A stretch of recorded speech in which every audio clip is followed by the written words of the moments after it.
Casual boxing talk. What's good, family?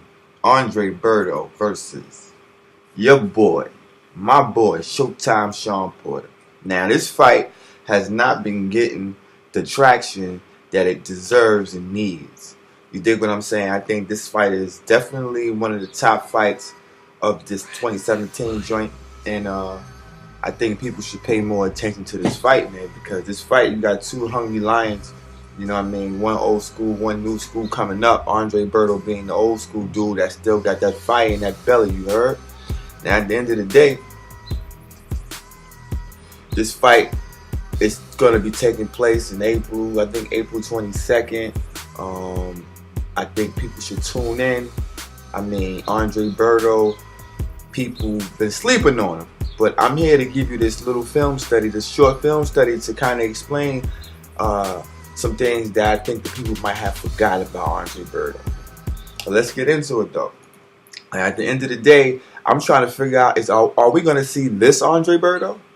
Are we going to see this Andre Berto with that ill uppercut, with that attack, angry, gangster, just all out brawler Andre Berto? Now, this is the Andre Berto that's going to need to show up and show out against Showtime Shawn Porter.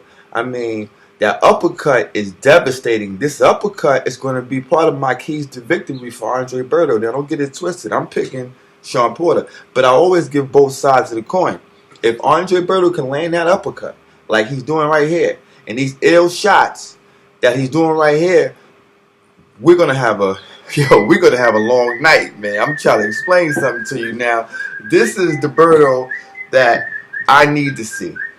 This is the Berto that needs to show up. Now, let me get into it. I want you guys to look at how aggressive Berto has been with these last, 3 opponents that I'm showing you. Now, granted, these opponents wasn't the best opposition, but look how aggressive Berto is. Look at the jab, because the jab is very important. You see that strong jab that he's throwing here? You see these short hooks that he's landing with that ill uppercut? Now, I want you to understand this, right?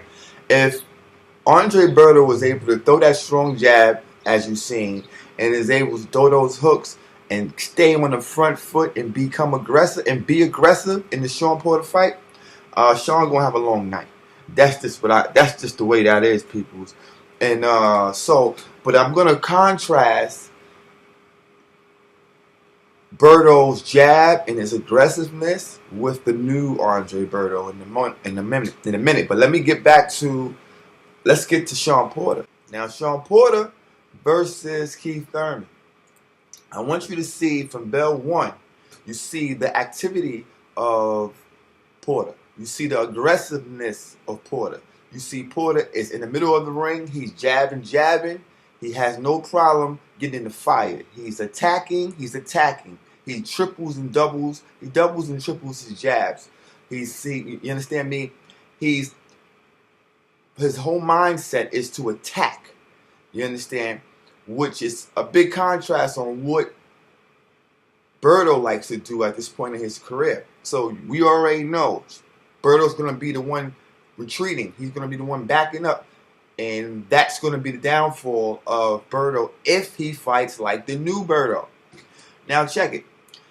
This fight was a good fight. I think that Porter won this fight. But at the end of the day, I'm not, it is what it is. I think Keith Thurman is a decent fighter. We'll get to him when he has his next fight. But I'm trying to show you the aggressiveness of Shawn Porter, the willingness to engage, the willingness to be focused, and the activity, the busyness.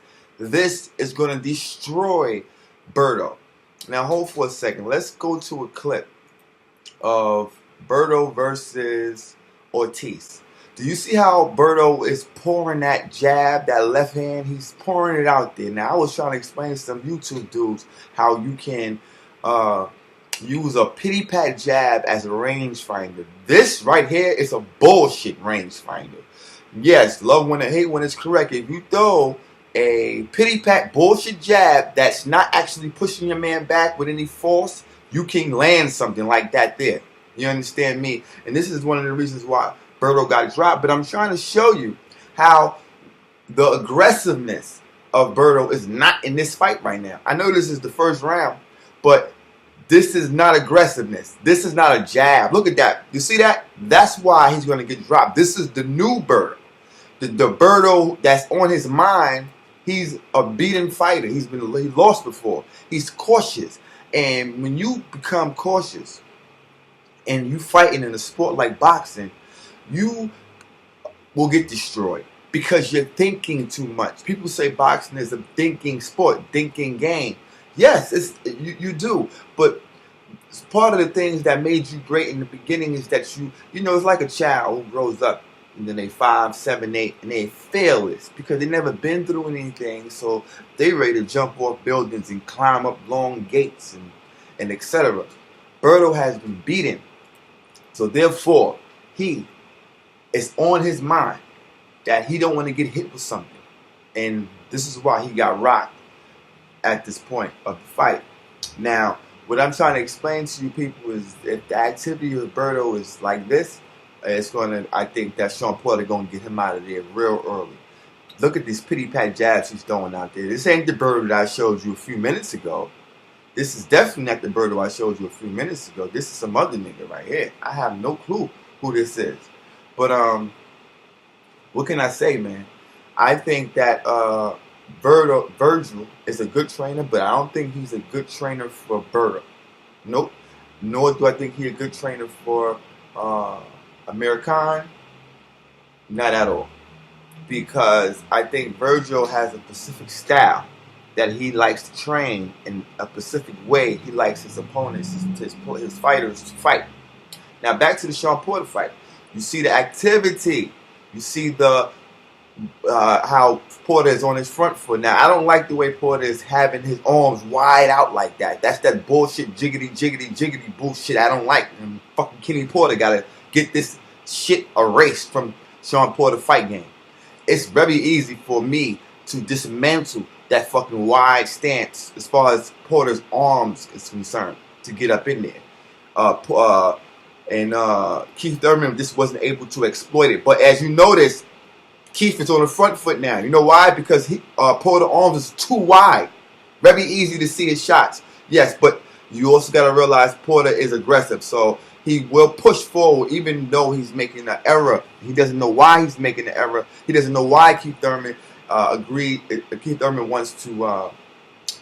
Keith Thurman is attacking him. It's because of the stance that he was in. But of course, Porter came back aggressive there. Didn't land much of significance, but he came back aggressive. Now, if you check out Berto again, Berto in this fight here, still he's throwing better jabs, still stronger jabs. Now watch his jabs.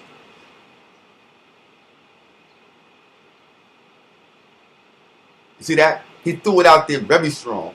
It's a big contrast than what he was doing with Ortiz, the new Berto. This Berto here is throwing that jab out strong. Now, Berto had a tough fight here. This was a tough fight. His shoulder got fucked up, things like that there. But at the end of the day, he's a warrior. He's strong. But this video right here is to tell you how stationary Berto is now. Look at this. He's too flat-footed. He's stationary. And Porter gonna fucking run his ass backwards. And Berto can't fight going backwards. I see Berto getting dropped at least 3 times in this fight. You understand me? And they knocked out around the 6th, 7th round. No later than the 9th round.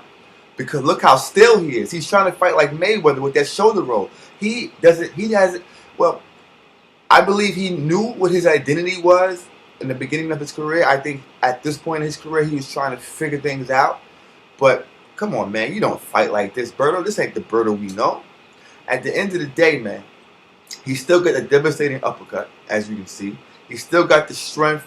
He still got the desire, but I still think that right at this point he doesn't understand how he should fight. And Virgil is not the person to show him. I don't know, because if I was Virgil, I would say, look, man, let's look at your old film. Let's look at how aggressive you were. Look at here, Berto was trying to pot shot and be scientific with his shots and place his shots properly, and he's having some success. But this is not Berto's fight game. Berto is an animal, and he put him down early. He still got strength. I'm just telling you, this is not Berto's fight. Now, matter of fact, this ain't the dude that put hands and feet on Berto. I'm tripping. But listen, yeah, like I was saying, man. Yeah, so Berto, this ain't Berto's fight game. He doesn't scientifically breaks his opponent down. He's an aggressive fighter, just like kind of like Shawn Porter, but with a little bit more skill. They both have short arms. They both short guys. They both compact guys. I think they both compact guys. I think that look at that drop, lazy jab. That's why he dropped him. Lazy jab, and he's out of there. Done. He can't even know where he at. You know why? Because that was a lazy jab. Now look how Porter dismantles Paulie. He runs right through somebody that's running backwards when he's fighting. Look how forward. He's in the forward position, giving those fakes. He's taking some jabs, and that's a Paulie Malignaggi jab, which ain't gonna do shit to him. But he's taking some jabs. Look how he came like an animal and threw off that flying hook, that Haryuki, that motherfucking Street Fighter hook. You know what I'm saying? Hey, come on, but this fight is over. It's over. Paulie Malignaggi can't fuck with no fighter like this. Shawn Porter is too aggressive. I see Berto looking just like Shawn Porter and my keys to victory, people. At the end of the day, hope y'all enjoyed my little film study, man. I just ran through it. You know what I'm saying? Shouts out to the Facts King. I see him do a little film study, and I was like, you know what? I was in the mix of finding some footage for my joint, and I ran across some of his footage, and I'm like, hey, let me take this, snatch that. I want that. You heard, and show the peoples a little bit of Shawn Porter versus Berto. Now this fight gonna be ill, peoples. You know what I'm talking about. Don't forget about this fight. Let's pump this fight up. Let's give this fight the proper attention that it needs. Anybody want to bet? Y'all already know how I give it up. I got Showtime Shawn Porter, but I'm definitely gonna give keys to victory for Berto, because Berto's still my guy. He's just going against my absolute favorite fighter, which is Shawn Porter. At the end of the day, this is Casual Boxing Talk. Don't forget to subscribe. Don't forget to like. Don't forget to share. Don't forget to show your boy some love. Peace.